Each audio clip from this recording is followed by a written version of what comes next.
เอาให้สมบัติเพิ่นสิมัดเคนรถบัดนี้พี่น้องเนาะบัดแล้วก็นี่มาควันรถน้อยยังไงเออเอาหับขวัญลูกชายเพิ่นกลับบ้านบัดนี้พี่น้องเอ้ย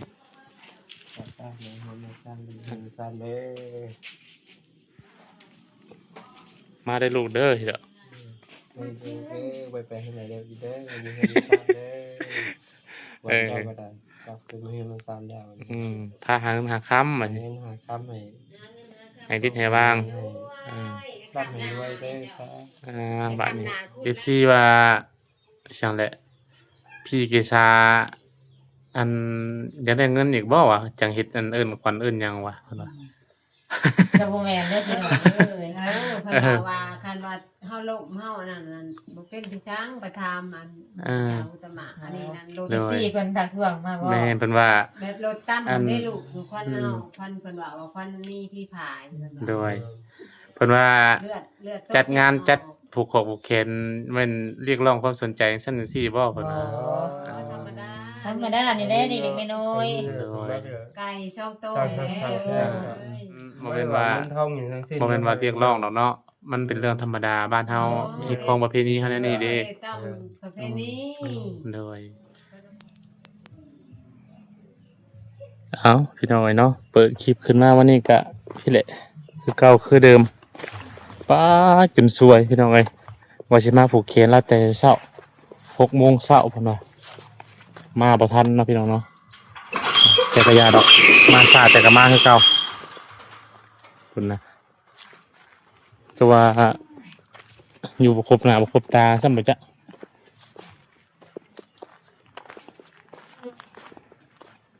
เด็ดเลยป้าสบายดีแล้วเรียบร้อยบัดนี้จักโมงแต่จักโมงผูกนะ7:00 นจ้ะมาบ่ทันซ้ำเฮากันเนาะ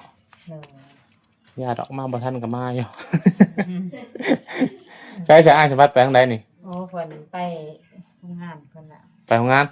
อ้าวใช่ว่าหยุดงานจ้ะไปบริษัทอ้าวใช่ว่าหยุดผูกแขนอ๋อเพิ่นว่าเพิ่นอันนั้นเด้เพิ่นผูก7:00 นเพิ่นก็ไปย่ามผูกแต่เช้าเอาโดยผูกแต่เช้าโดยสิเดียวเฮาสิได้ผูกให้เจ้าผู้เดียวเด้อจ้ะโดยคนมาหลายบ่ซั่นเอาแต่พี่แต่น้องพี่แต่น้องอันแต่พี่แต่น้องอยู่ในจุ่มเจือไก่มาบ่กูเฮือนได้แถวนั้นนี่เนาะน้องทงมาอยู่บ่อยู่มาที่นี่ก็คือสิบ่หลายปานใด1 2 4 5 6 7 8ประมาณ8คนโอเคถ้าคิมินบ่บัดนี้บ่แบบว่าโฮมโฮมยาน1วันนำวันมากะหมอยวันตอมแม่ยังได้คุณแม่สิครับเลยเก็บเครื่องแล้วบ่น่ะเครื่องแล้วโตเนาะกลับป้าแล้วบ่บัดนี้เราอยู่ห้องน้ำบนนั้นนะไผจะสิเอาส่งแล้วนะอ๋อว่าลุงมันลุงในคนน้อยๆนี่แหละสมบัติอะไรเอาไปส่งจังได๋ก็ออกมาจังได๋ออกมาเลยค่ะเพิ่นไปถ่ายบนหาดนั่นน่ะหานางมวย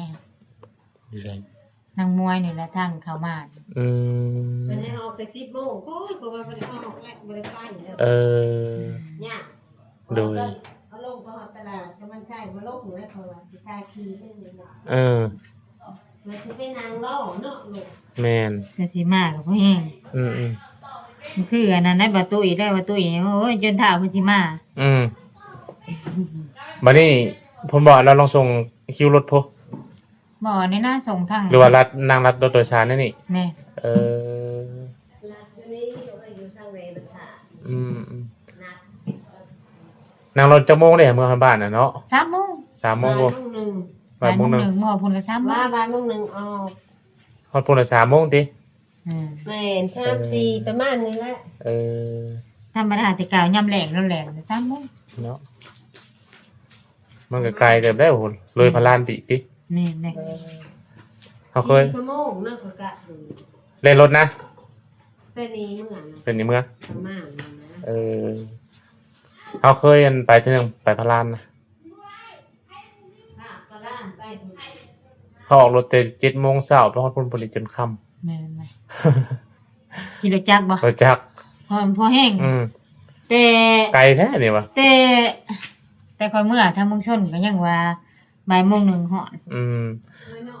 แต่ก็เข้าว่าแล้วคันว่าเฮาเที่ยวแล้วก็มันก็ธรรมดาเนาะ แม่น ก็บ่ไกลนี่เฮาโพเคยไปคือดิมันก็คือไกลค่ารถเป็นเซนบ่แล้วเนาะครับ พาโลดแซนนั่นแหละ อืม แต่เมื่อเมืองนอกก็ยังแต่ว่าอัน อืม มีในตู้ก็มีบ่ถ้วยนอน สิกินข้าวบ่บัดนี้ บ่สิย่อ โอ้ จ้ะ ยบ่ย่อก็อย่าเฮากินมาเลยกินมากินนี่ เลยยังตึงอยู่บ่ยังเจ็บอยู่บ่จะพับมันแห้งหลายไหมมันสินั่นน่ะอย่ามันเด้อ โอ้จิก็ธรรมดานี่แหละมาละ มาเลย มาสิไปส่งไปเฒ่าเด้ สมบัติดิกลับไปกลับมาแล้วกันเนาะ นั่นน่ะ มียังนำมากินข้าวอยู่บ่ตอนเที่ยง บ่เวลามากินข้าวนำกันเรายกไปส่งไปเฒ่าเพิ่นนี้ แต่ละมื้อให้ได้ บ่เด้ ถือข้าวไปกินอยู่พุ่นติ แม่น ก็เดี๋ยวเที่ยวกับมื้อโอ้ยบ่ไหวได้อเดี๋ยวไกลซักนี่มา รับงานอย่างเห็นงัวมา ฮะ เห็นงัวมา ว่าคนเผาอยู่กะมีงัวบ่แถวนี้กะ มันเห็นเป็นสบายดีอยู่บ่ เราบ่เห็น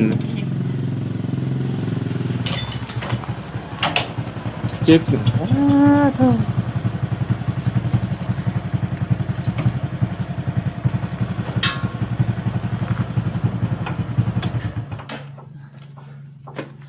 สบายดี โดยที่โทเที่ยงแล้วบ่ตอนนี้นะเฮาก็บ่ได้เบิ่งเวลาเลิกแล้วเนาะเอาไปเฒ่าออกไปส่งบ่บัดนี่โดยยังเอี่ยมอ่องคือเก่ารถละพี่น้อย เขาไม่กินอยู่เงินนี่เก่านะว่าพี่น้องเลย โอ้ได้ข้าวมาอีกบ่นะ ได้ครับ ได้ข้าวกล่อง เมนูยังนี่นะเพิ่นเปลี่ยนอยู่บ่แต่ละมื้อหรือว่ามีแต่แนวเก่า เปลี่ยน แต่ละ มือเปลี่ยน ยันว่ายันซ้ำแต่เมนูเก่าไข่เจียวผัดกะเพราเฮ้ยมันบ่มีนี่ เปลี่ยนไปเรื่อย ๆประมาณนี้นี้ ได้ข้าวกล่องมันพี่น้อย มีเบิ่งสิปวน FC เบิ่งก่อน เปิดมื้อละหาเพิ่นได้อาหารยังกิน มีหยัง FC เบิ่งลูกปวดมันมีหยังมันแต่เพิ่นได้ไปยามแต่ละมื้อมา แซ่บ โอ้ยลาบหมูนี่ เบิ่งฮะ ลาบหมูกับเขาวนี่ครับพี่น้องเอ้ย เดี๋ยวนี้ แม่นี่ โอ้นึกว่าเป็นข้าวหุงเขานั่นบ่แม่นเนาะ นี่ข้าวเหนียว ก็ว่ามือกับข้าวหุงมือกับข้าวเหนียวนะเป็นเอาให้ โดย สลับซับเปลี่ยนกันไป กินแต่แนวเก่ากับเบื่อเนาะเพิ่นก็เปลี่ยนไปเรื่อยๆแหละพักก็จนเหี่ยวเบิดมันเด็ด ปากกระจนเหี่ยวคือบอกว่า ของเจ้าเพิ่นก็เลี้ยงสิเจ็บบ่ แม่นเนี่ยมีสิ เป็นกล่องแบบนี้แหละ แม่นแต่ว่าของข่อยมันเป็นกับยา กับยาง แม่น แล้วบัดนี้ส่วนมากของเจ้าเพิ่นเฮ็ดเมนูหยังให้กิน เมนูผัวปลาหมึก หัวปลาหมึก บางทีกับผัว หมู บางทีกับยำปลาชิมอน ปลาติโต บ่เคยกินปลาชิมอนจัง เป็นถึงขั้นปลาแซลมอนโห แม่น ปลาโต บางทีก็เฮ็ดโอกับเพิ่นเลี้ยงข้าว เออ เลี้ยงข้าวกับเพิ่นเฮ็ดแบบเมนูแบบอาหารทะเลแน่ แต่เฮาเกิดมานี่ยังบ่เคยกินนี่คือได้ปลาแซลมอน บ่เคยกินแล้วปลาชิมอน เคยกินอยู่เคยกินแต่แบบพวกหนังทองหนังหยังมันแบบเศษมันเลยนั่นนะไปเฮ็ดร้านอาหารเลยเฮารักเอามาที เป็นวันขอแก้เสือกคนเด้อ อันนี้ได้กินอาหารทะเลพุ่นเนาะไปเจ้าปลาหมึกไปเจ้าปลาแซลมอน กุ้งเลยติ บ่ได้อันอาหารน่ะนะอาหารน่ะเฮ็ดโออ่ะนะ ม เวลาเพิ่นเฮ็ดโอแล้วก็เวลาเฮ็ดโอแล้วเพิ่นเลี้ยงข้าว เจ้าเรียกเขา กับขนมก่อนหนึง เจ้ารับ บัดตอนเที่ยงเพิ่นก็ให้พักแค่ชั่วโมง30นาที ประมาณบ่ายโมงก็ เรียก ลุงเฮ็ดเรียกแล้ว เรียกของคืนเด้ก่อนที่เขาเรียกประมาณนั้น 8 โมงวะประมาณ 2 ทุ่มวะ เออ ใช่ไหมเรียก ตากก็ได้ โดย มันเปียก เด็กครับสั้นเนาะตอนแรกยังสิไปบ่นี่ ไปอยู่ ไปติ ไปส่งไปถาวแล้วก็ออกบริษัทเลย อืม กินข้าว อ้าวกินข้าว เอากินต้มไก่ควันได้เนาะ ไข่ควานอ้าวกินอันนี้ก็ลาบมันนั่น โดย มึงไปเอาถ้วยก่อนมาใส่ลาบหมู มาแม่สมบัติ ตั้งเอาถั่วด้วยเคยใช่ ลายบ่มีพี่น้อง อ๋อไม่ควร มาแม่กละ จานและ มากินเป็นวิธีเห็นไหม กินเลยจะกลับบ้านจะกลับบ้านแล้วบ่จะกลับได้ คนจะกลับบ้านได้เพิ่นว่านนี่ว่าก็ไม่ใหญ่ว่าให้ไม่ใหญ่อยู่ดงหมดโอ้อย่าไปเฮ็ดนะย่อยๆด้วยเนาะอันดงหมดอันนั้นอย่างค่าล่างอย่างนี้มีช่องเดือนช่องเดือนยังหอดดีบ่ คนเพิ่นอยากเมื่อไหร่ติ นี่เขาเพิ่นจะเมื่อขนาดเมื่อทางกันขนาดเมื่อทางใดบ่มีทางลาดดอก โอ้โหไม่ง่าย เพิ่นสิเมื่อฮอดพุ่นโอ้ย มา เดือนนี้ สิมากินข้าวนำกันมาเด้อ FC กินข้าวนำกันเด้อ เลย พี่น้องเอ้ยปองปลาย เลย ผู้อยู่พุ่นกินข้าวนำกันเด้อ ไปย่างเมื่อฮอดบ้านเจ้านั่นป้าเด้อ โอ้โห มากินนำกันบ่ มีดอกบ่ต่ำดอกประมาณเดือนหนึง มันโมเมนต์มันโมเมนต์กรรมฐานนี่ยังไงกรรมฐานยอแผ่นดินหรือว่ามันได้อยู่ ขนาดนั่งรถยัง4ชั่วโมง5ชั่วโมงเลยเนาะ แม่โอ้ขนาดว่าเอารถจักรเมื่อนี่ก็ยังว่า โอ้ย 5 ชั่วโมง เออ ตั้งแต่6 โมงครึ่งจนเกือบจนบ่ายโมงก็ฮอด เออ ฮอดนมโบราณ เพิ่นอันน่ะข้าวกล่อง ยับไม่เท่ามากินน้ำได้ไหม ก็กินอิ่มเลยลูก กินแล้วก็กลับเลย ว่าอันในว่าบ้านก็มันอยู่ระหว่างกลางนะเดียว อืม คันว่า ทุกคนนะลูกทุกคน คันว่าไปทางนี้ก็ตากตลาดมุ่งชนไปหาบ้านกับเศร้าหาแล้ว อืม คันว่าไปทางเงินพุ่นก็ไปทางเงิน คันสิเมื่อเมืองชนเพิ่นรถในบ้านนี่เข้าบ่ได้เลนซ้ายเมืองชนเพิ่นเลนซ้ายพลานเราจะไปทางนี้ มื้อนี้กินดอกนู่นล่ะหมูนี่กินได้ บ่ได้ก็บ่เขาบ่ไปแต่ก็เป็นอีซะรถโดยสารน่ะรถโดยสาร มันไกลบ่หรือว่ายังไง จังว่าเขาก็เงินคือกันเขาบ่ไปทางเมืองชน มาพี่น้องกินข้าวนำกันเด้อ เซิร์นแซ่บเลย มาเด้อนะมากินข้าวนำกันเด้อ พอจะบุไปต้นป่าสายเห็นอยู่นี่บ่เห็นเนาะเพราะว่ารถเมืองชนมันหลายแล้ว เอายันแมนตัวนั้น มันลูกหาบอันนั้นเนาะ รถเมืองชนมันหลายแล้วรถเมืองชน ลายแต่เจ้าก้อนละ5หนามก็จุก ถ้ามันไม่ไปมันเห็นเนาะชิดมันที่เจ้าที่ออกคันนึงที่เจ้าที่ออกคันนึงเลยรถเมืองชนมันแล่นปั๊บแล่นไปแล่นมาแล่นไปมา ไปเล่นมา เมืองเพราะแต่เมืองชน เขา ก็ ก็ คื คือ อ เมื่อบ้าน เพิ่นกินน้ำแหน่ เมื่อบ้านหนองบัวทำ เอ เมื่อ เอฟซีเพิ่นกินน้ำแหน่ ได้ซีได้กินข้าวกันได้เพื่อนพี่น้องเด้อ ต้มไก่สิแล้ว อันนี้นะ ต้มไก่ ร้านลูกกิน กินนะแม่ กินสิ ดาวกินเป็นก็เป็นวิธี ต้มไก่เกลือลาบไก่ ต้มไก่แค่ไปกับแพ้เอินขวัญมาเช้านี่ ไปกับสมบัติ เอา2 คน ไปเอาพระแพร่กะเสือลูกคนละโตเลย สอดนะบ่บัดนี้ สอน เออ ควันสอนพักกันมา เออ แล้วก็มาได้ มัดไว้ นั่นไว้ มัดไว้บ่ มัน แล้ว ตู ก็ ง ผู คาก ม แขนไก่กระนวยมัดก่อนแล้วควันมาหอดก่อนมัดก่อน มัดขวัญมาไว้นะเยี่ยมมันเล่นนี่บ่ มันแล้วบัดนี้เนาะมาแล้วบัดนี้เนาะมาเกิดมาซานแล้วบัดนี้ เพื่อนมาซ่านแล้ว ถ้าเนี่ยแพ้จะ มีแต่อยู่ดีมีแห้งแล้วอะ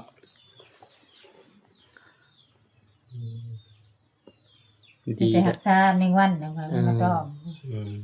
นะได้กันมืดยากกันยันว่าไปต่อยดูไปตามสื่อคลินิกยันคนนั้นนั่นแหละ กินยากินจนเท่าวันเช้าวันเลย แม่หมดไปต่อนะเพื่อน แกอักเสบมากขนาดนั้น มันก็ได้ครับอย่าครับไปเอาอยู่สัก8นี่ก็ได้ 5 เดือนสะดวกก็ได้ ไปกันให้เพิ่นไปเบิ่งแพ้น้ำแล้วเพิ่นว่าให้เฮาจะหกเนาะ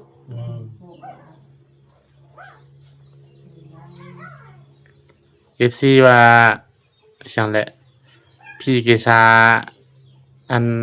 อยากได้เงินอีกบ่วะจังเฮ็ดอันอื่นขวัญอื่นยังวะเพิ่นว่า จะบ่แม่นเด้อพี่น้องเอ้ย เพิ่นว่าคันว่าเฮาล้มเฮานั่นบ่เป็นพี่ช้างไปทำอันอุตมะอันนี้นั่นรถ สี่เพิ่นทักท้วงมาบ่ แม่นเพิ่นว่า แบบรถตั้มได้ลูกควันเฮาควันเพิ่นว่าควันมีพี่ผาย โดยเพิ่นว่า เลือด จัดงานจัดผูกคอผูกแขนแม่นเรียกร้องความสนใจจังซั่นจังซี่บ่เพิ่นว่า ธรรมดา ธรรมดานี่แหละนี่เด็กน้อย ไก่ช่องโต มันบ่แม่นว่า เงินทองอย่างทั้งสิ้น บ่แม่นว่าเรียกร้องดอกเนาะมันเป็นเรื่องธรรมดาบ้านเฮาเฮ็ดของประเพณีเฮาแนวนี้เด้ ต้องประเพณี โดย เพิ่นว่าคันล้มธรรมดาคือว่าเฮาตกรถเฮาเองนะเฮาบ่ไปเอิ้นก็ได้เพิ่นว่าอันนี้ไปรถชนรถตั้ม ยิงตามประเพณีบ้านเฮาร ถส้นรถตำตกกกไม้กกตอกไว้สิเนาะเฮาต้องอันนั้นบ้านเฮานะต้องสู่เอิ้นขวัญมาเพราะว่าเฮาตกอกตกใจเด้ ธรรมดานะโดยบ่ได้ว่าพระอาจารย์ดอก แม่น ๆซ่าเอาทำแบบ ประเพณีอยู่ซั่นซะ ประเพณี ความเชื่อ เฮ็ดใหญ่เฮ็ดเต้ไก่ช่องโตจบแล้วลูกเอ้ย บางคนแบบ FC เพิ่นบ่เข้าใจบางทีแบบเขาบ่เคยเห็นสินะมันอันนี้เฮาก็เชื่ออยู่ในเรื่องอันแบบนี้นะเพราะว่าเฮาน่ะเนาะแบบว่าเฮา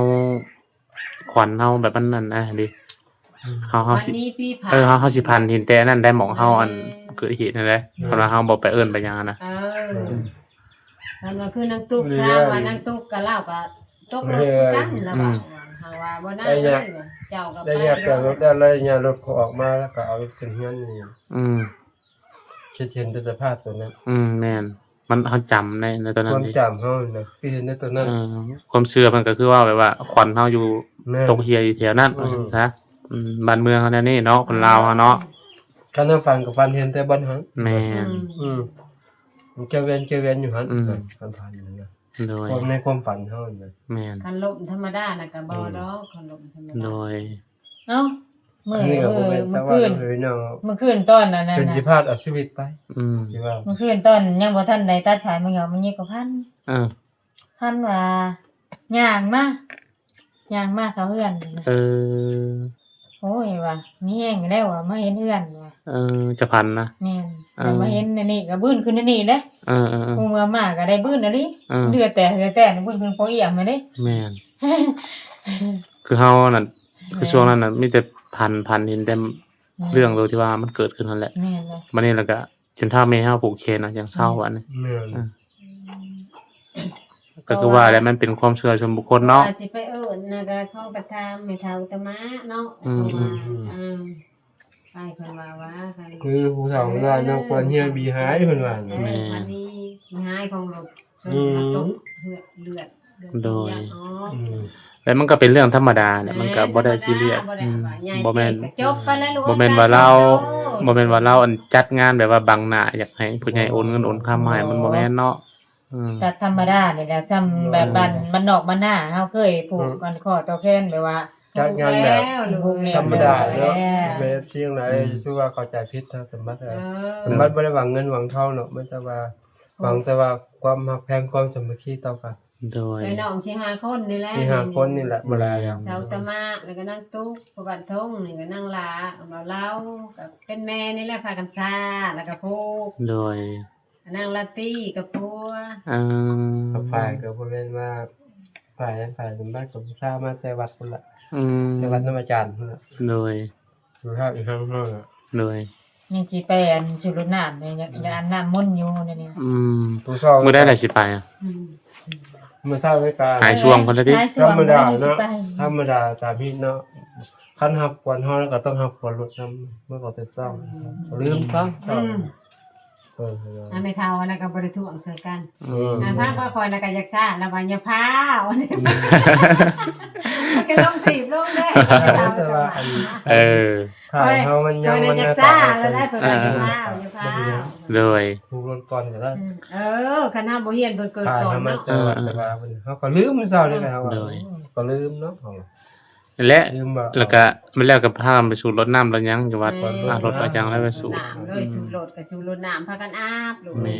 เฮ็ดน้ำล้างก็ได้ แม่นเท่าดีเท่าเศร้าพุ่นแหละ คืออัน ยังได้ไปเป็น อยู่โรงงานนี่แหละโทรไปหาผู้นี้อยู่โรงงานก็ เอ้ยว่าให้เข้มแข็งก่อนเด้อยังมาว่า หมู่บอก ให้เข้ม นะ แข็งก่อนยังมาหมู่อยู่โรงงานก็ได้ เออ เท่ากับให้กำลังใจกันในทางคนก็ได้ เออเขาก็มีกำลังใจบัดนี้ มา เนาะ พอตัวแพนกันแต่เขาบ่จักทางมาแล้วบอกเขาว่าตามแผนที่มาในโรงเรียนมอนทำบ้านโรงเรียนบ่พอเด้อว่า เออ ถ้าอยากเข้าลงที่แล้วบ่อยากให้เขามาเป็นรบกวน อย่ามันยุ่งยากเนาะพอดีหมู่มาหมู่พระเจ้าพอดีลงทางไปพุ่นไปพี่มันยากหมู่แล้วบัดนี้ เล็กๆน้อยๆ เล็กๆน้อยๆ ก็มีแต่ขอบมุกข ผู้ อบ ใด ใจ ไป เขา เจอกันที่โรงงานนะเพิ่นว่ายังสิผูกให้ยังกัน ขอบใจแล้วก็มุกขอบใจ FC ในไลน์เด้อเจซ่าก็บ่ได้ว่าเงินวางค่ำดอกพี่น้องเอ้ย โดย หักแพงนี่นะคอยสุขภาพแข็งแรงนี่แหละนี่แหละขอโทษในไลน์ยังไงซะ โดยขอโทษยังจะบ่ได้ผิดเนี่ย เย็นว่า เรียนว่าเนาะเนาะ ไปสิอยากเก็บอย่าเป็นเนาะ ไม่สิเก็บเป็นเนี่ยเนาะ ใครก็ไปเก็บใครไปเป็นเลย โดย มันอยากมันเกิดขึ้นในไลน์ซะ มันเกิดเลย เป็นเห็ดเล็กๆน้อยๆแล้วลูกเอ้ยตาม เฮ็ดธรรมดาเฮ็ดตามที่ตามข้อเขาหรอกนะ ตามข้าวซื่อๆเล็กๆน้อยๆก็ได้พอได้ผูกแขนลูกจอง โดย ก่อนทำทีเท่าที่แนวก็ไปปรึกษาผู้เฒ่าผู้โอนก็ โดย ผู้เฒ่าเพิ่นว่าได้เฮาก็ตามเพิ่นเลยพี่น้อง แม่นใช้ผ้าผูกแขนมีบ่เอามาให้แน่เมื่อหาเกี่ยวข้าวแล้วบัดนี้เนาะ เมื่อ ข้าวสุกเบิ่นเลยเพราะมันเด็ดนี่ แล้วยังไงซะ นี่บ่ผ่าควันมันนะ นี่ ควัน ควันนี่แหละ ใช่จะใครกินเลยกินอะไรดิมัมในเศร้าหมดเนาะ เจ้าก็แล้วควันมากกินแล้ว ควันมาอยู่เหนืออยู่ใกล้ ดกผมใช่น้ำบ่หรือว่ามันมาเรียนว่าดกผม แรกแล้วลูกบ่เห็นกันอิงตามบ้านเฮาอิงตามน้องประเพณีนี่แหละเอิ้นมาแล้วก็จำเขาแล้วก็ให้ทุกคนกินละควันได้ของเอา แล้วเขาเลยที่ โดย แล้วกับบนงานนั่นน่ะบนงาน FC ว่า เนื้อผู้เฒ่าผู้โอนหรอก อันเฮ็ดอันนั้นเด้อเพิ่นว่าลาบให้เจสาสมบัติลาบเป็ดลาบไก่เพิ่นว่าจังได้ปังๆเพิ่นว่าอนาคตจังได้ปังๆแต่ความหมายคือเพิ่นว่าเอาเป็ดเอาไก่ไปให้เขตคนกินนะมันสิจังร่ำรวยบ่เฮาก็บ่ฮู้นำเพิ่นก็ตามงบเฮาแล้วเนาะ ตามบ่มีแล้ว แล้วก็แล้วไป แล้วไป เริ่มต้นใหม่บัดนี้ เมือง บ่ให้จำได้ภาพลักษณ์เก่ากันเนาะมันผ่านไปแล้วก็ปล่อยมันไป เมือง มีแต่เดินทางปลอดภัยไปใช้กันนะ ตัวตั้งใจไหม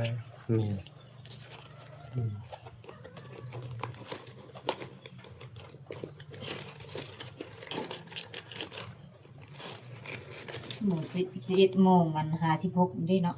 อืม ไม่ขนาดได้โมง ผมว่าแล้วเหลือ เพราะว่าให้ออกเท่าไหร่ก็11:30มั้ง 12 โมงครึ่งเราไป12 โมงเช้า2 โมงเข้าไปเราไปส่งเจ้า โดย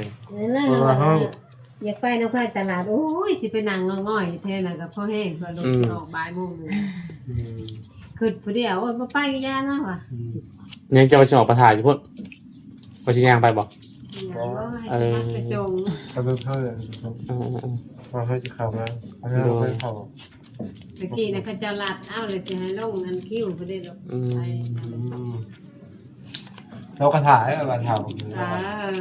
เราถ่ายแล้วเรา เพราะว่าก็คือยากเลยยากแล้วยากเพื่อสิไปทานน้ำลง แล้วว่าคันที่เข้ามากับผู้จักค้างแล้วว่าแล้วว่าจะเข้ามาอยู่แล้วว่าเราหันปกติ มาสิปลูกให้บัดนี้กินข้าวอ่อนบ่ เอา กินแล้วจะเก็บ มาจับเอากันบัดนี้ อืม มาให้กวดนี้ให้คนนี้ดีสุดเขาดีเขาเด้อมาเด้อก่อนเลยอัสมาเตมาอยู่เพื่อนอยู่ชาติบัดนี้เนาะแม่จับมาแล้วแม่จับมาลูกนะแม่มาอยู่เพื่อนอยู่ชาติแล้วบัดนี้ แล้วบัดนี้ ให้ดีให้เศร้าและให้ช่วงให้เศร้า สวงให้เศร้าแล้ว ไปใช้มาใช้ตลอดปลอดภัยเด้อบัดนี้เด้อมีสิ่งดีๆเข้ามาในชีวิตร่ำรวยจบอันจบอ่ะจ่ายไว้อันจุบไว้รถก็ได้มาพี่เกษา ได้บ่ได้บ่ โอ้ยเงิน มาดีมากเออให้กดนี้ดีกดข่าวรีบข่าวมาเด้อคอนเด้อเลยเคซาก็ได้ขอให้มาอยู่เฮือนอยู่ซ่านก่อนบัดนี้เนาะก็ให้ช่วงให้เศร้าไว้แล้วบัดนี้เศร้าเจ็บเศร้าไข้เศร้าจนร่ำรวยเขาก็จะแนวว่าอยู่ดีมีแฮงสาธุและพี่น้องเอ้ยมาบ่ทันก็เฮามาน้ำหลังพี่น้องเนาะตื่นแต่เช้าพวกเฮานอนอยู่สวรรค์นั่นนี่แหละในเมืองบ่ก็เลย นอนอยู่แล้ว แม่น พามีอยู่ว่า บ่โหโดนแถวหลักแปดเนาะ โอ้ ก็สิประมาณนี้แหละพี่น้อยเนาะก็ผูกคอต่อแขนเล็กๆน้อยๆก็พอแหละ เดิน ก็เป็นหิเป็นข้อง แม่น พร้อมด้วยพี่น้องเนาะ โดยเอาสำบัดนี้สิจบคลิปได้บัดนี้เด้อ นะสบายดีเด้อ สบายดีบัดนี้ ไปพี่ โดยไปเฒ่าชิเมื่อป้าแล้วบัดนี้เนาะ เมื่อแล้วบ่ได้อาศัยพี่น้องทั้งพี่แล้วเบิ่ง โด แย่ ยมาลินไม้บรรณาก็ได้ มา ก็บ่เป็น ทาลินบุญก็บ่ทาเนาะ ก็ว่าแหละเรียกแล้วพี่น้อยเกี่ยวข้าวเกี่ยวน้ำอีก ของเกียรติ โดยจังได๋ก็เดินทางตลอดปลอดภัยเด้อ สาธุ ถูกครับก่อนบัดนี้